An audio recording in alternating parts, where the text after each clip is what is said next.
Ito guys, pag-usapan lang natin ang breaking news. Ayon kasi sa bali-balita, Catherine Bernardo at Mayor Mark Alcala mahina sa tao dahil ba kay Mayor Mark Alcala?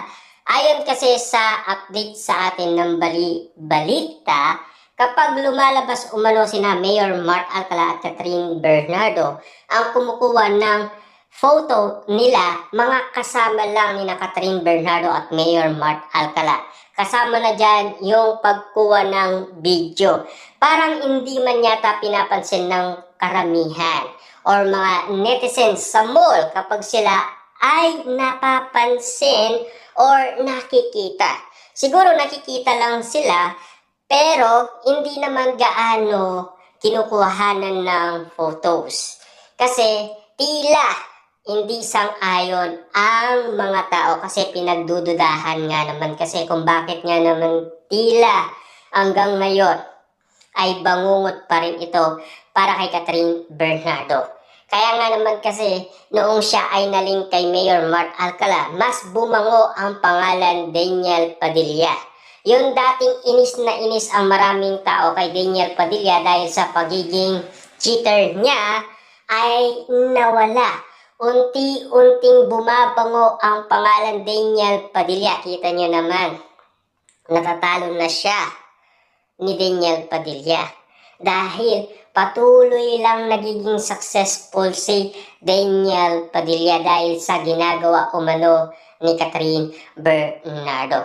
Kita niyo naman, di ba? Nagpaparamdam siya kay Daniel Padilla kasi bumabango ang pangalan Daniel Padilla. Kaya naman pala napapansin si Catherine Bernardo na super lungkot dahil hindi siya pinapansin ng maraming tao. Di tulad noong kasama niya pa sina Daniel Padilla, talagang pinagkakaguluhan siya sa mall. Habang sila ay namimili, siyempre, artista silang dalawa, di ba? Kasama niya, politiko. Famous naman si Catherine Bernardo at kilalang-kilala naman ng maraming tao. Lalong-lalo na noong kasama niya si Alden Richard, talagang pinagkakaguluhan sila.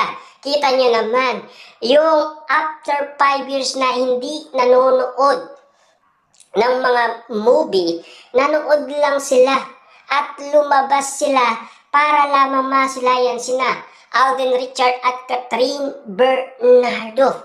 Diba? Kitang-kita niyo naman siguro kung papaano pinagkaguluhan at pinagpepestaan tuwing nakikita sa mall sina Catherine Bernardo at Alden Richard. Ganon din naman kasi ang Katniel. Pero bakit kapag sina Catherine Bernardo at Mayor Mark Alcala tila tahimik lang ang maraming tao, ay siyempre nag-iingay lang sa social media. Lalong-lalo na kasi tingin ng tao, yung ibang tao ang pumapansin sa kanila, 'di ba? Hindi natin alam yung pala ang photographer na kasama lang